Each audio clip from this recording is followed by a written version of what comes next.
Bossa 9 Audiovisual. 8 horas, em ponto. Agora, na sua rádio, Boletim Rural. Boletim Rural. Informações do agronegócio e agricultura. Para você ficar sempre bem informado. Boletim Rural. 21 pesquisadores da Embrapa figuram entre os mais citados do mundo em 8 áreas de conhecimento, de acordo com a segunda edição do ranking da plataforma acadêmica Research.com. O estudo considerou 26 áreas do conhecimento de 60 países. Para classificar os cientistas foi utilizado o indicador denominado Discipline H-Index, ou D-Index, que considera o número de artigos e a quantidade de citações para cada área avaliada. Para fazer a seleção foram combinados dados bibliométricos de várias fontes, incluindo o OpenAlex de Crossref. As informações foram coletadas em dezembro de 2022. Você ouviu Boletim Rural. Diariamente, com informações do agronegócio e agricultura. Boletim Rural.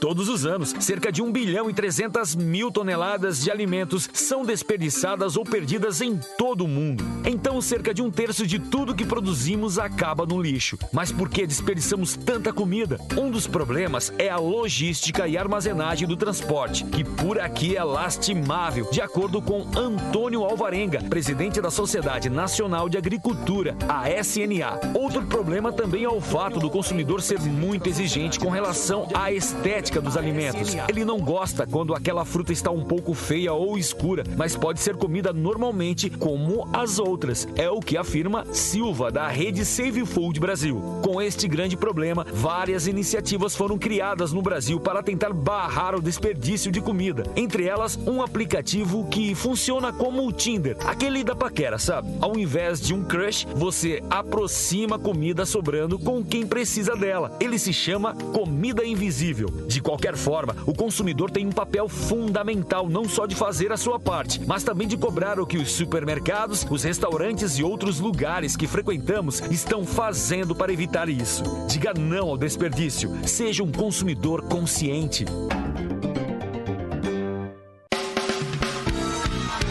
Bossa 9 Audiovisual. Você acorda.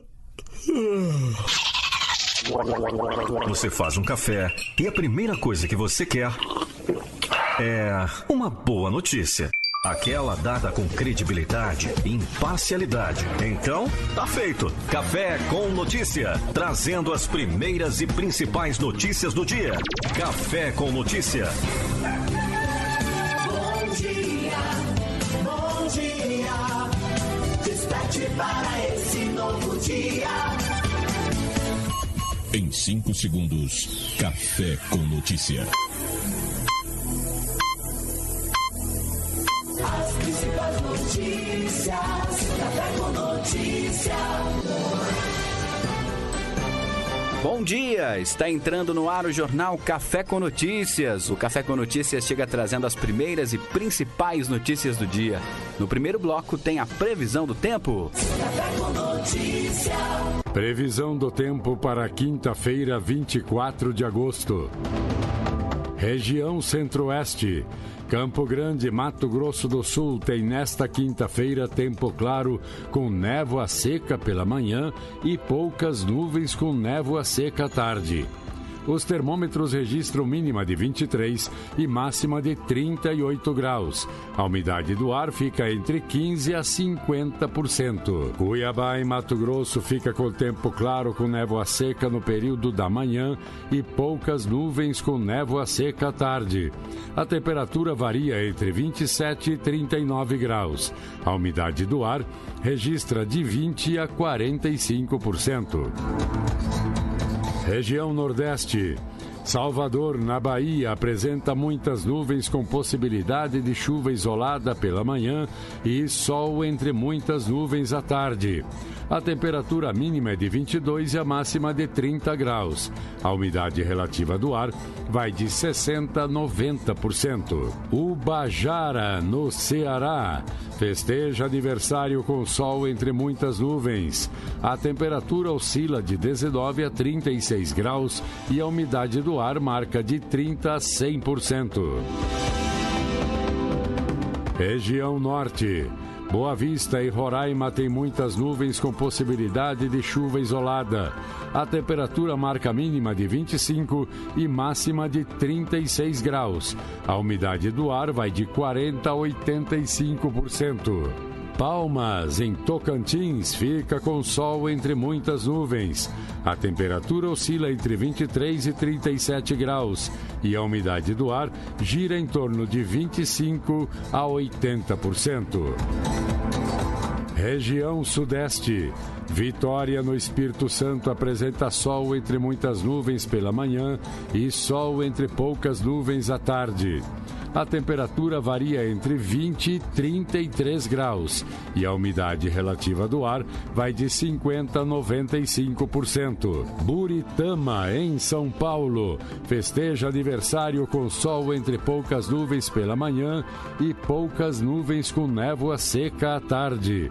A temperatura fica entre 24 e 39 graus e a umidade do ar oscila de 15% a 40%. Região Sul.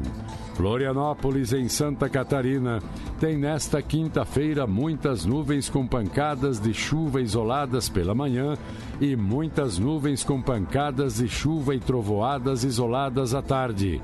A temperatura mínima é de 16 e a máxima 22 graus. A umidade do ar é de 70% a 100%. Curitiba, no Paraná, tem sol entre muitas nuvens pela manhã e muitas nuvens com possibilidade de chuva isolada à tarde. A temperatura oscila entre 16 e 26 graus. A umidade relativa do ar vai de 25% a 100%. Os crimes de feminicídio cresceram 34% no estado de São Paulo. A Secretaria de Segurança Pública de São Paulo registrou um aumento de 34% nos casos de feminicídio no estado no primeiro semestre desse ano. Entre janeiro e junho, 111 pessoas foram assassinadas pelo fato de serem mulheres. No mesmo período do ano passado, foram 83. A violência cresceu ainda mais no interior do estado, um salto de quase 45%.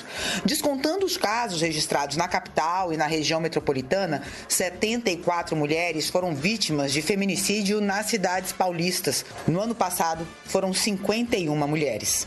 Marisa Sametso, diretora de conteúdo do Instituto Patrícia Galvão, olha os dados e faz vários questionamentos. Uma das hipóteses é de que mais mulheres estão dispostas a dar um basta a relacionamentos abusivos, só que encontram pela frente homens violentos e armados. Para Marisa, a certeza é de que o feminicídio é o retrato de um fracasso. E será que então nós temos hoje mais homens que estão reagindo com ainda mais violência diante desse basta, desse rompimento, do fim da relação?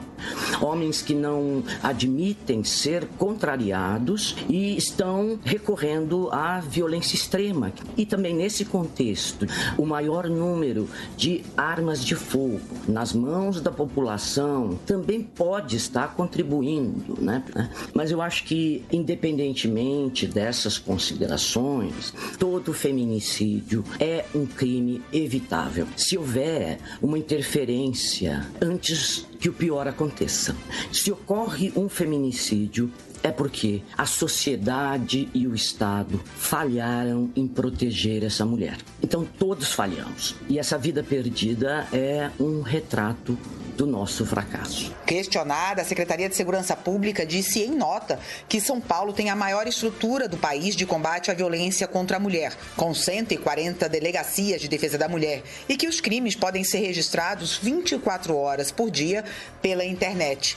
Mas para Ivone Dias, da Marcha Mundial de Mulheres, essa estrutura é insuficiente, já que em muitas cidades as mulheres não têm a quem recorrer. Ela sugere o uso de recursos que já existem para evitar mais mortes. A gente tem municípios do interior que não existem, né? Serviços de apoio às mulheres. Muitas vezes ela tem que se deslocar para conseguir fazer um boletim de ocorrência, para conseguir, né, obter uma medida protetiva. preventiva. Os feminicídios, eles podem ser evitados a partir de um monitoramento da segurança pública, do Poder Judiciário. Existe um questionário onde é avaliado o risco, iminente de morte que ela está tendo e, a partir daí, ser aplicado as medidas de segurança e de proteção à vida dessas mulheres. Além dos feminicídios, também cresceu o número de estupros, uma alta de 7,5% em todo o estado. No primeiro semestre, foram registrados 1.362 casos desse tipo de crime. O ministro Alexandre de Moraes, do Supremo Tribunal Federal, autorizou que a Procuradoria-Geral da República negocie acordo de não persecução penal para cerca de 1.000 investigados pelos atos golpistas de 8 de janeiro, quando a sede dos 3 poderes foram invadidas em Brasília. Também foi determinada a suspensão pelo prazo de 120 dias das ações penais abertas contra os eventuais beneficiados. As defesas dos réus também poderão procurar a PGR para formalizar a tentativa de acordo. Esse tipo de acordo possibilita que o réu não vá a julgamento. Pelo acordo de não persecução penal, acusados de crimes cometidos sem violência ou grave ameaça e com pena mínima de 4 anos, podem confessar os crimes em troca de medidas diversas da prisão, como reparação do dano provocado, entrega dos bens que são frutos do crime, pagamento de multa e prestação de serviços à comunidade. As ações penais que serão suspensas são resultado do inquérito que investiga os autores intelectuais e as pessoas que instigaram os atos de 8 de janeiro. Um novo caso de vazamento de dados de chaves Pix foi denunciado pelo Banco Central, desta vez envolvendo a Pi Pagamentos. Foram expostas 238 chaves Pix de clientes após falhas em sistemas da empresa. Segundo o Banco Central, mecanismos de segurança e de monitoramento do Pix reduziram a extensão dos danos cadastrais vazados. Assim, acabaram sendo expostas apenas 238 chaves Pix, ou menos de 0,00004% de cerca de 630 milhões de chaves cadastradas. A exposição aconteceu em informações cadastrais que não afetam a movimentação de dinheiro. Saldos, senhas e extratos não foram expostos. E o Banco Central já fez o alerta. Os clientes que tiveram dados expostos serão avisados apenas por meio do aplicativo ou do Internet Banking da Pi Pagamentos. Qualquer outra comunicação, como chamadas telefônicas, SMS e avisos por aplicativos de mensagens e por e-mail, é golpe. O BC já iniciou investigação. Dependendo da gravidade do caso, poderá ser aplicada multa, suspensão ou até exclusão dos sistemas do Pix. Café com Notícia. As principais notícias do dia a dia. Nós vamos para um rápido intervalo e daqui a pouquinho tem mais Café com Notícias para você. Café com Notícia. As principais notícias do dia a dia. Nas redes sociais, busque @Bossa9Oficial. Infotec. Confira agora as principais novidades no mundo da tecnologia. Infotec. Com alfinetadas ao iPhone Galaxy Z Fold 5, a Xiaomi apresentou no último dia 14 o Mix Fold 3, novo celular dobrável da marca. O smartphone é equipado com um Clip 7 e Snapdragon 8 Gen 2, que era exclusivo da Samsung e que no smartphone chinês virá personalizado com um núcleo de frequência 3.36 GHz. A gigante asiática pontuou que o modelo é o dobrável mais fino do mundo, com 5,26 milímetros quando está aberto e 10,96 quando está fechado. O aparelho é construído em alumínio e vidro e dobra entre 45 e 135 graus. De acordo com a Xiaomi, ele aguenta mais de 500 mil dobradas, mais do que o Galaxy Fold 5, que pode resistir até 400 mil dobras, segundo testes. Você acabou de ouvir Infotec. A qualquer momento tem mais. A febre amarela é coisa séria. Para se prevenir contra a doença, a recomendação é usar repelentes e eliminar qualquer foco de água parada onde os mosquitos possam se multiplicar. A vacinação é fundamental para aqueles que vivem em áreas de surto da doença. Se você está sentindo sintomas como febre, dor de cabeça, náuseas e vômitos, procure ajuda. Febre amarela mata.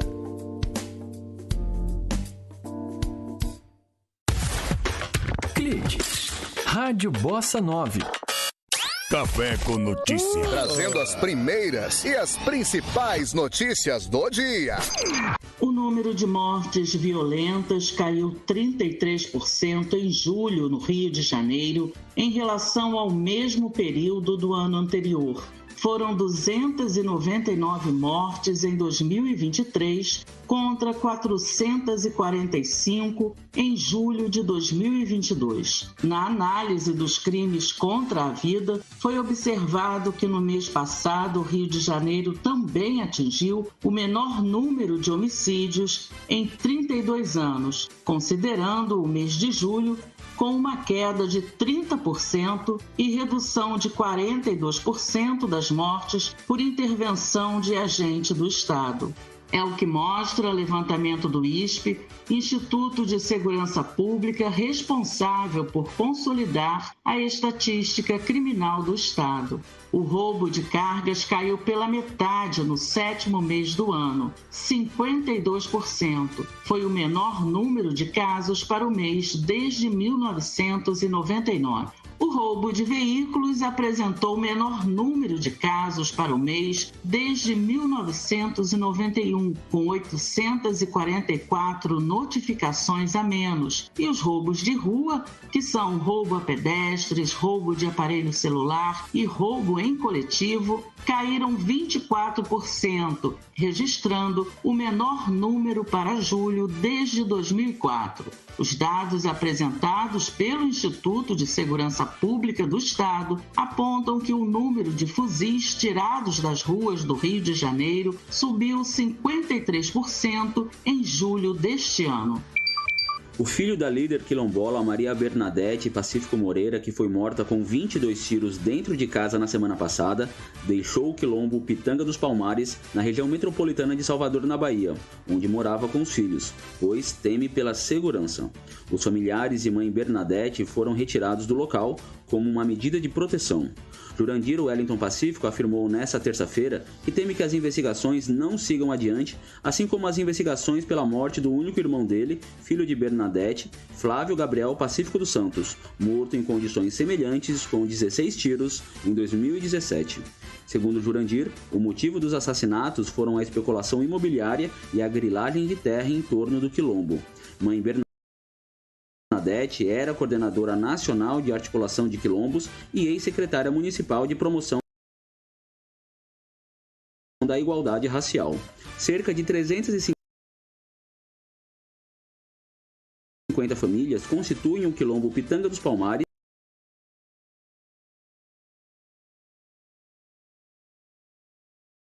e vivem principalmente de atividades de pesca, agricultura familiar e artesanatos feitos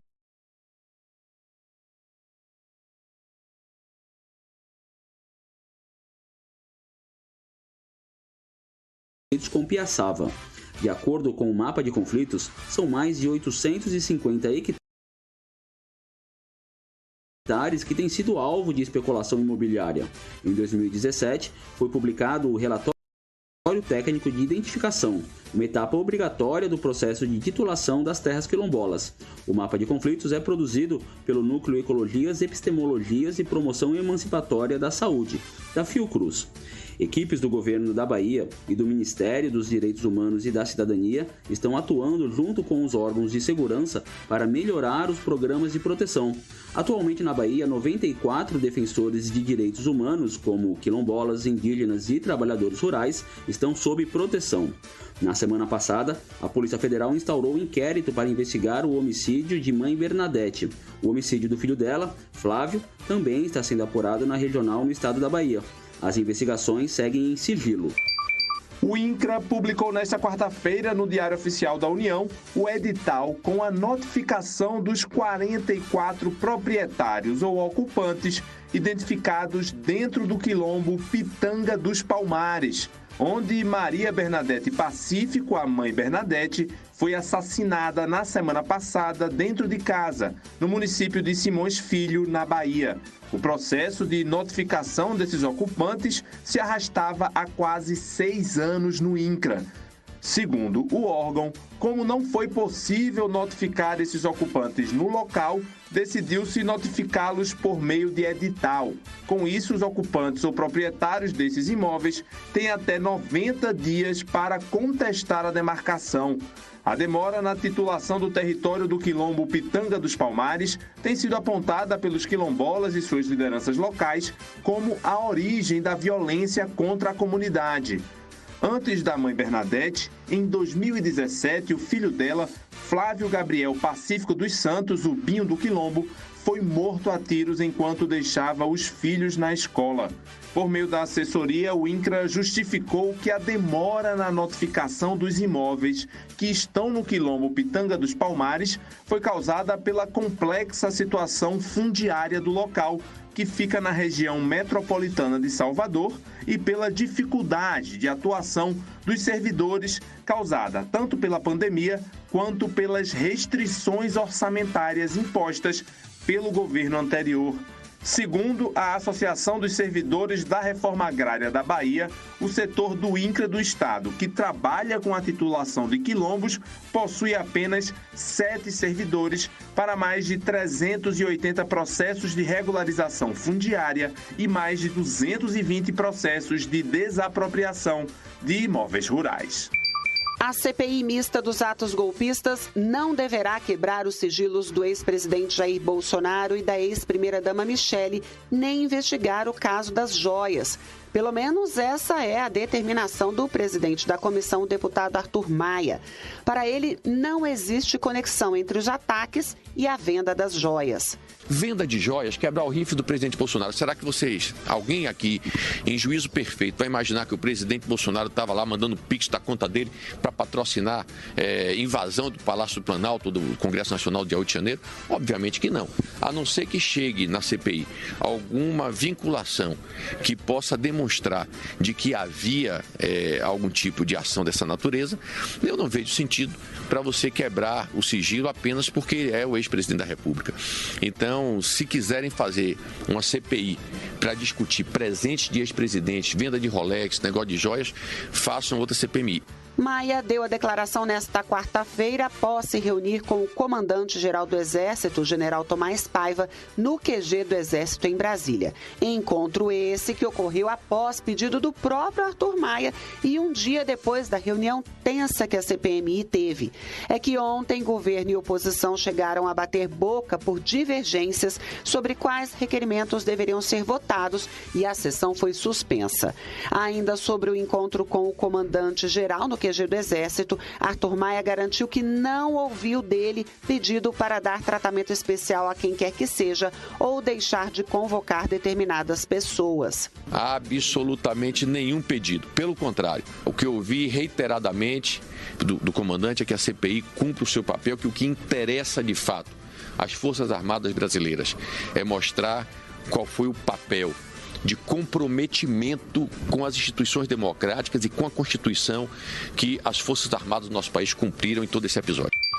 A Advocacia Geral da União publicou parecer contra um dos argumentos do IBAMA para negar o pedido de licenciamento da Petrobras para perfurar na região da Foz do Rio Amazonas.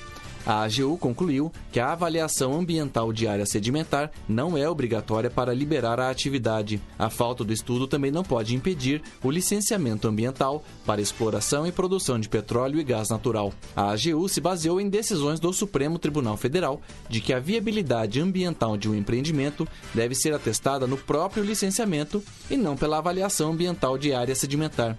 A especialista em políticas públicas do Observatório do Clima, Sueli Araújo, diz que não há novidade em dizer que a avaliação não é obrigatória. Ela reforça que o licenciamento deve ser uma decisão técnica do IBAMA.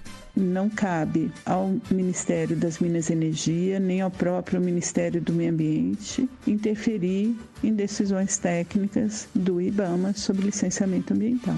Isso é muito relevante, nós não podemos enfraquecer o caráter técnico do licenciamento ambiental. O parecer foi produzido a pedido do ministro de Minas e Energia, Alexandre Silveira, após o IBAMA negar o licenciamento para a Petrobras.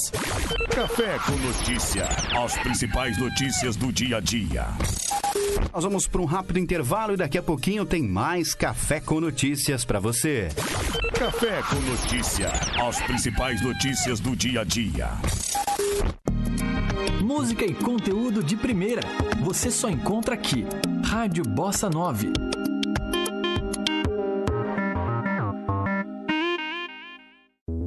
Agora você ouve Mundo dos Games. Curiosidades sobre o mundo dos jogos eletrônicos.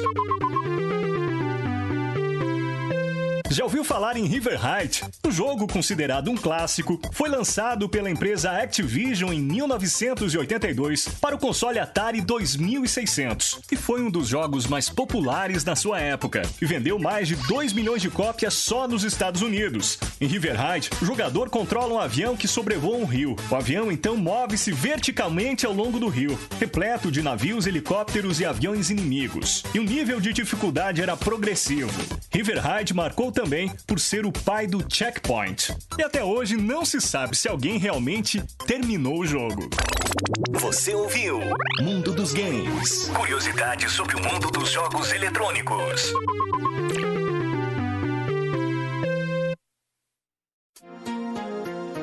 Segundo o IBGE de 2010, mais de 3 milhões de crianças e adolescentes de 4 a 17 anos estão fora da escola. A desigualdade social é um dos grandes motivos para a falta de acesso à escola. Quanto menos recursos a família tem, maior é o índice de exclusão. Apesar desse fato ter sido observado em todas as idades, a questão aumenta nos anos finais da educação básica, quando muitos sentem a necessidade de trabalhar para ajudar nas despesas domésticas. O preconceito e discriminação também são protagonistas dessa exclusão escolar. Ajude a mudar essa história. Vamos lutar por um país mais justo, com efetivação e ampliação dos direitos educacionais para que todas as pessoas tenham garantido o direito a uma educação pública, gratuita, inclusiva e de qualidade. É crucial que a população se envolva, participe de reuniões do Conselho Municipal de Educação e se conscientize sobre a importância de se discutir sobre a inclusão de estratégias de enfrentamento à exclusão escolar. Toda criança e adolescente tem o direito de aprender.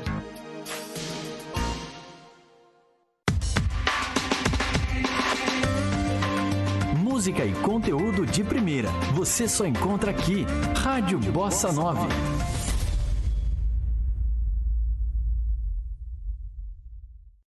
Café com Notícia. Trazendo as primeiras e as principais notícias do dia. Um dia depois da Advocacia Geral da União ter divulgado um documento favorável à concessão de licenciamento ambiental para exploração de petróleo na foz do Rio Amazonas, contrariando o parecer anterior do IBAMA, a ministra do Meio Ambiente, Marina Silva, foi clara. Não se pode fazer acordos com análises técnicas. Marina lembrou que trata-se de uma área sensível e, por conta disso, defendeu o parecer anterior do IBAMA. E por entender que é uma área altamente sensível e que não temos o conhecimento das correntes, que já tivemos inclusive um acidente em que um desses equipamentos ficou fora de controle. E eu sempre digo, o IBAMA ele não dá licenças políticas, o IBAMA dá licenças técnicas. Ele não facilita nem dificulta. A AGU ainda pediu a abertura de um processo de conciliação entre os órgãos envolvidos, mas, diante de um parecer técnico, Marina Silva complementou.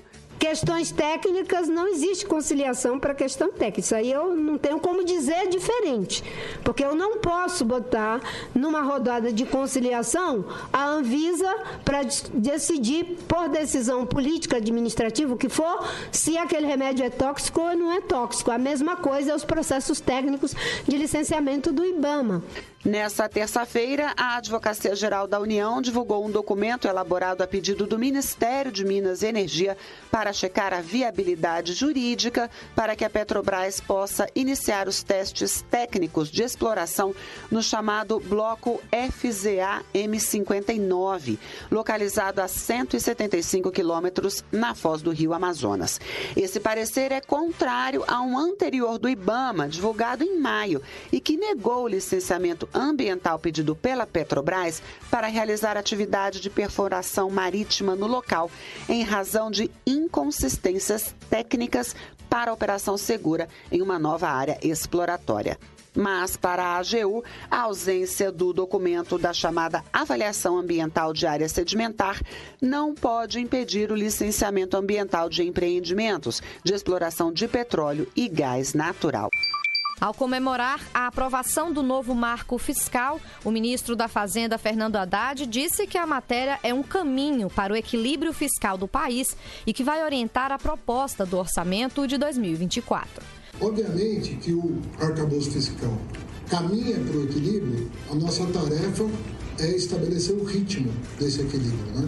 Então, nós temos uma etapa pela frente que é dar sequência ao arcabouço fiscal com a lei orçamentária e as medidas que acompanham a lei orçamentária para fazer valer o objetivo de acelerar o passo em relação a esse equilíbrio. E eu penso que a reforma tributária, o arcabouço fiscal e as medidas que corrigem o desequilíbrio fiscal vai ao encontro desse anseio. A informação foi dada nesta quarta-feira em Joanesburgo, África do Sul, onde o ministro acompanha o presidente Lula na cúpula do BRICS. O texto da LOA, Lei Orçamentária Anual de 2024, deve ser enviado ao Congresso pelo Executivo até 31 de agosto, na próxima semana. Fernando Haddad não disse se vai ser possível cumprir a meta de zerar o déficit no orçamento de 2024. No entanto, antecipou que vai enviar ao Legislativo um orçamento equilibrado e que 2024 não vai ser um ano fácil. O texto do chamado arcabouço fiscal, aprovado no Congresso, retirou da matéria o ponto que mudaria o cálculo da inflação deste ano, o que seria positivo para o orçamento do ano que vem.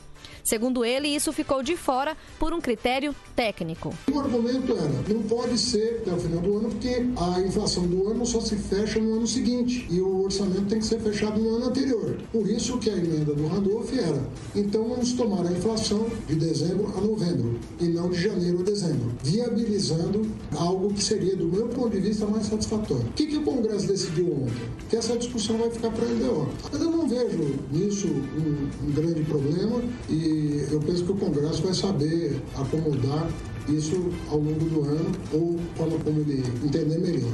O ministro da Fazenda afirmou ainda que o governo brasileiro já encaminhou para a Argentina a proposta de garantir as exportações para o país vizinho em yuan, a moeda chinesa. Já encaminhamos para o governo argentino uma proposta de garantia em yuan das exportações brasileiras, com a garantia do Banco do Brasil de fazer o câmbio para reais a partir dessa garantia. Nós encaminhamos para os exportadores brasileiros. Será uma boa notícia se a Argentina concordar, porque eles podem ter algum fluxo de venda dos seus produtos com 100% de garantia, e para o Brasil, sem problemas, porque o câmbio vai ser feito do yuan para o real, e isso tranquiliza também o Tesouro Nacional de que não há risco de default. Diante da desaceleração na economia chinesa, o ministro da Fazenda brasileiro destacou que acompanha a situação diariamente, mas disse que ainda não tem informações suficientes para saber de que forma isso pode afetar o Brasil e outros países.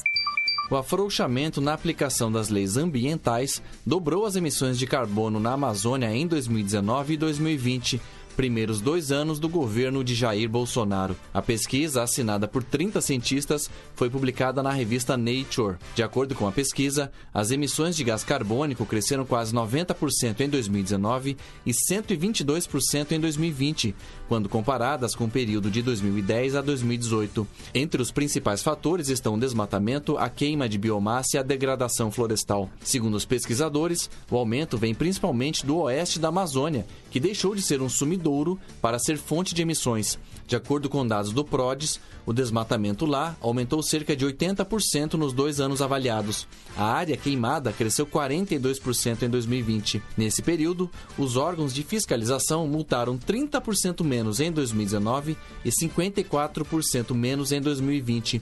A pesquisadora do INPE, Luciana Gatti, que liderou o estudo, mostrou que os alertas de desmatamento aumentaram, enquanto as multas e outras medidas de combate combate aos crimes ambientais diminuíram. Foi toda uma série de ferramentas que se tinha, né, para combater o desmatamento, que foram retiradas, e a gente vê claramente a relação entre a subida do desmatamento e a redução das multas e coisa. Nós entramos em contato com a assessoria do deputado federal Ricardo Salles, que comandou o Ministério do Meio Ambiente em 2019 e 2020, para comentar, mas não tivemos retorno até o fechamento desta reportagem. O índice que mede a intenção de consumo das famílias entrou na zona de otimismo e alcançou em agosto o melhor resultado desde abril de 2015. Depois de crescer 1,4%, o indicador da Confederação Nacional do Comércio chegou a 101,1 pontos, passando da linha de corte de indiferença. O desempenho se deve à melhora de 6 dos 7 indicadores analisados.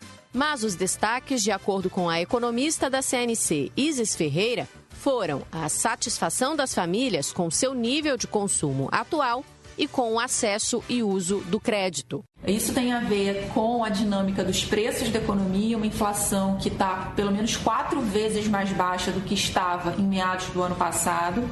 E também uma dinâmica favorável do mercado de trabalho, em que os consumidores têm apontado maior segurança no emprego. Então, isso tem levado tanto a segurança no emprego quanto uma melhora da percepção sobre a renda atual, tem levado essa intenção de compras a crescer nos últimos meses. A CNC ressalva que os índices referentes a emprego continuam abaixo da linha de 100 pontos, ou seja, na zona negativa. Mas 42,5% dos entrevistados afirmaram estar mais seguros em seus empregos agora do que estavam em agosto do ano passado. O mesmo movimento ocorre com relação ao crédito. Quase 37% dos entrevistados consideram que houve piora no acesso. Mas isso é menos do que os 41,5% que tinham a mesma impressão em 2022. E houve aumento na quantidade de pessoas que acham que a situação melhorou. Um reflexo disso aparece na compra de bens duráveis, que cresceu 9,9%. Café com Notícia. As principais notícias do dia a dia. Nós vamos para um rápido intervalo e daqui a pouquinho tem mais Café com Notícias para você. Café com Notícia. As principais notícias do dia a dia. Rádio Bossa 9.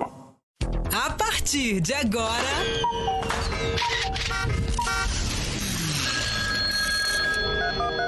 Eureka! Eureka! A história por trás das maiores invenções da humanidade. O que é o que é? Aparelho funciona na terra, no céu e no mar.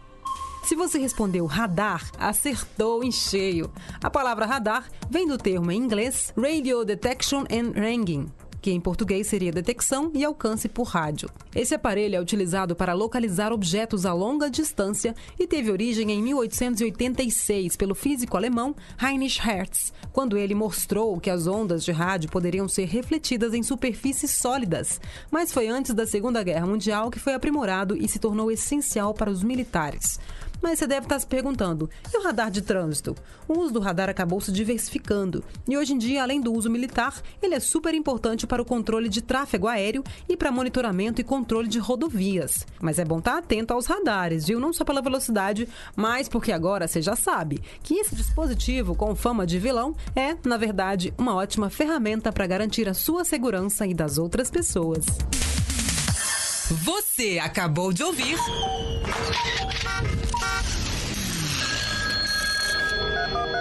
Eureka! Eureka! A história por trás das maiores invenções da humanidade. Você sabia que a reciclagem reduz de forma importante o impacto sobre o meio ambiente? O processo de separação dos lixos diminui as retiradas de matéria-prima da natureza, gera economia de água e energia. Além disso, reduz a disposição inadequada dos resíduos. A reciclagem economiza recursos naturais e gera renda para os catadores de lixo que dependem desse descarte para sobreviver. É importante saber que é reciclado tudo aquilo que constitui interesse de transformação de partes ou o seu todo. Esses materiais poderão retornar à cadeia produtiva para virar o mesmo produto ou produtos diferentes dos originais. Lembre-se de nunca misturar recicláveis com orgânicos, como cascas de frutas e legumes. Coloque plásticos, vidros, metais e papéis em sacos separados. Recicle e contribua para o bem do planeta. Bossa 9 Audiovisual. Café com Notícia. Trazendo as primeiras e as principais notícias do dia. Com mais uma crítica ao Conselho de Segurança das Nações Unidas, o presidente Lula pediu à União de Países do BRICS, grupo composto por Brasil, Rússia, Índia, China e África do Sul, pelo fim da guerra na Ucrânia. Para ele, a busca pela paz é um dever coletivo. A guerra da Ucrânia evidencia as limitações do Conselho de Segurança. Muitos outros conflitos e crises não recebem a atenção devida. Não podemos nos furtar a tratar o principal conflito da atualidade que ocorre na Ucrânia e tem efeitos globais. Achamos positivo que o número crescente de países, entre eles os países dos BRICS, também esteja engajado em contato direto com Moscou ou com Kiev. Estamos prontos para nos juntar a um esforço que possa efetivamente contribuir para um pronto cessar-fogo. É o que ele disse nesta quarta-feira durante o discurso na sessão plenária da 15ª Cúpula do BRICS em Joanesburgo, África do Sul. Lula voltou a citar a agenda climática e destacou a importância de uma governança global no cumprimento dos acordos pelo clima e a responsabilidade de países desenvolvidos. É muito difícil combater a mudança do clima, enquanto tantos países em desenvolvimento ainda lidam com a fome, a pobreza e outros tipos de violência. Os grandes responsáveis pelas emissões de carbono que causaram a crise climática foram aqueles que fizeram a Revolução Industrial e alimentaram o extrativismo colonial predatório. Eles têm uma dívida histórica com o planeta Terra e com a humanidade. Precisamos valorizar o Acordo de Paris e a Convenção do Clima, em vez de terceirizar as responsabilidades climáticas para o sul global. O presidente Lula defendeu a criação de um sistema financeiro internacional, de uma moeda comum e destacou a importância do novo Banco de Desenvolvimento. Precisamos de um sistema financeiro internacional que, ao invés de alimentar as desigualdades, ajude os países de baixa e média renda a implementar mudanças estruturais. É inadmissível que os países em desenvolvimento sejam penalizados com juros até 8 vezes mais altos do que os que cobrados países ricos. Por meio do novo Banco de Desenvolvimento, podemos oferecer alternativas próprias de financiamento adequadas às necessidades do sul global. A criação de uma moeda para as transações comerciais e de investimento entre os membros dos BRICS aumenta nossas opções de pagamento e reduzem nossas vulnerabilidades. O novo Banco de Desenvolvimento é o nome do Banco de Desenvolvimento Multilateral, criado pelos 5 países do BRICS e é comandado pela ex-presidenta Dilma Rousseff. Lula também citou as desigualdades de gênero que o mundo ainda enfrenta. Para ele, o pleno desenvolvimento econômico e social só vai acontecer com o empoderamento e a valorização das mulheres. O presidente brasileiro também mencionou outro assunto a ser discutido entre os demais líderes, a entrada de outras nações no BRICS. Segundo ele, o interesse de vários países é reconhecimento da relevância do bloco que deve atuar nas preocupações do chamado Sul Global. 9 em cada 10 casos de injúria racial denunciados à Polícia Federal entre 2000 e 2021 foram concluídos sem indiciamento. A proporção é ainda mais alta nos casos de discriminação e preconceito racial ou religioso, com 92%, e das denúncias de preconceito e discriminação em publicações, que chega a 94%. Os dados foram levantados por um grupo de trabalho criado pelo Ministério Público Federal para analisar a questão do racismo na atividade policial federal. Os pesquisadores buscaram mostrar a relação entre a formação policial, a composição das forças e os resultados no enfrentamento desses crimes e no possível viés racial dos agentes. Mas algumas informações obtidas são incompletas. 66% das pessoas detidas pela Polícia Rodoviária Federal entre 2017 e 2022 não tiveram o perfil étnico-racial informado, por exemplo. Também não foi informado o perfil das 66 pessoas mortas por agentes da Força no mesmo período, 23 delas apenas no estado do Rio de Janeiro. A pesquisadora Jaqueline Signoretto, da Universidade Federal de São Carlos, que participou da pesquisa, faz algumas recomendações. A gente propõe que sejam adotados protocolos e rotinas de coleta, armazenamento e disponibilização dos dados sobre ações policiais. O Ministério Público Federal tem que cobrar a existência desses protocolos, que se melhorem os protocolos de investigação dos delitos que envolvem racismo, injúria racial e tortura por questões raciais, né? Parece claro que tem baixa capacidade de produzir provas e autoria, né? Tem que melhorar o treinamento policial e tem que melhorar os protocolos de operação. Apesar de ser uma força com a principal atribuição de patrulhar as estradas federais, nos últimos anos a PRF participou de diversas operações de combate ao crime organizado no Rio de Janeiro. Entre elas estão algumas das mais mortais da história, como a da Vila Cruzeiro, em maio do ano passado, que deixou 25 mortos. No mesmo mês, agentes da corporação no Sergipe mataram o motociclista Genivaldo Santos, abordado por trafegar sem capacete e colocado dentro de uma viatura transformada em câmara de gás. Durante seminário realizado pelo MPF, o diretor-geral da PRF, Antônio Fernando Souza Oliveira, garantiu que a corporação passa por um momento de afirmação dos direitos humanos e que foi criada uma comissão para tratar do tema. Só reafirmar que a instituição considera os temas de direitos humanos de extrema e fundamental importância para o progresso da instituição, para o futuro da instituição. Mudança de cultura e costumes leva tempo, mas se a gente não der o primeiro passo, a gente vai estar sempre esperando, sem que qualquer perspectiva de alteração possa existir. A pesquisa analisou também a formação dos agentes e identificou que menos de 2,5% dos conteúdos são dedicados aos direitos humanos.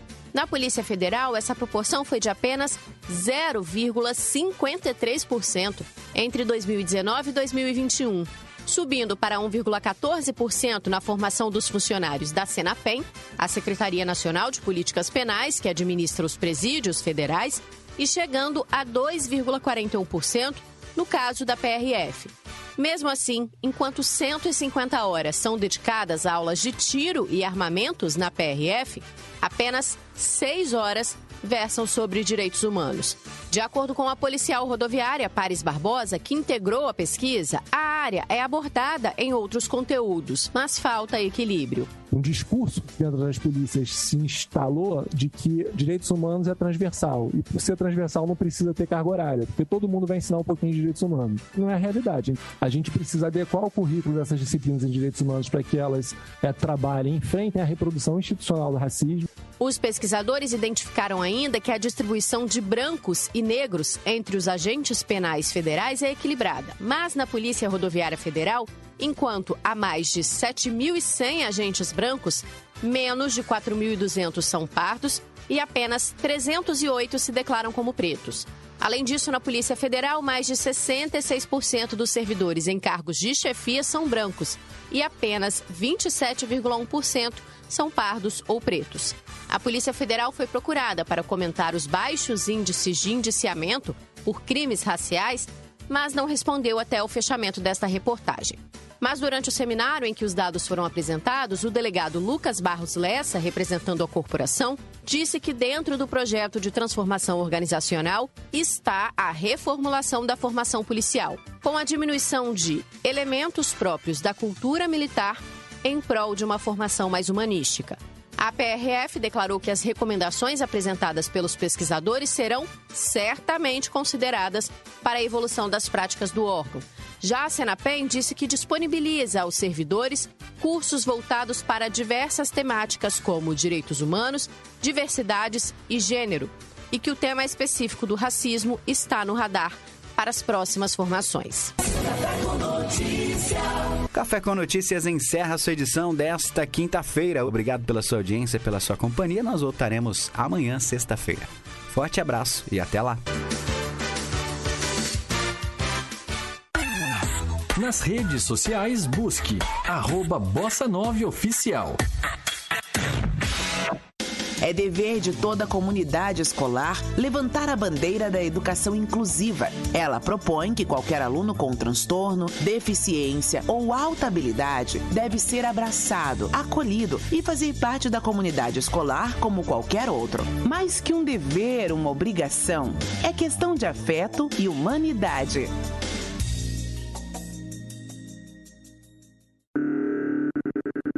Está no ar Mindset. Seu minuto diário de sabedoria que vai te levar a um novo patamar de inteligência emocional. Para cultivar a humildade, devemos estar atentos às atitudes de arrogância que muitas vezes acobertam sentimentos de insegurança. Também devemos prestar atenção às estratégias, por vezes inconscientes, de manipulação e sedução, quando manipulamos os outros para que sirvam a nossa causa. A humildade anda de mãos dadas com a modéstia, e elas representam uma expressão de entrega. Entrega no sentido de liberação dos apegos às visões orgulhosas do eu. Mindset.